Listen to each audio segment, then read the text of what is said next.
প্রথমেই মঞ্চে আসছে ফরচুন বরিশাল। মঞ্চে আমন্ত্রণ জানাচ্ছি মোহাম্মদ মিজানুর রহমান, ডিরেক্টর ফরচুন বরিশাল, এবং নাজার রহমান, ডিরেক্টর ফরচুন বরিশাল।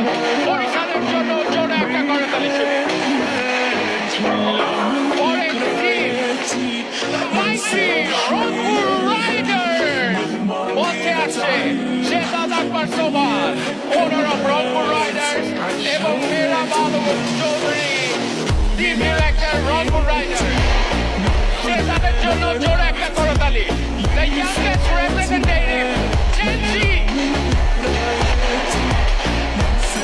এরপর আপনাদের পছন্দের দল খুলনা টাইগার্স। মঞ্চে আসছে মিস্টার ইকবাল আর মামুন।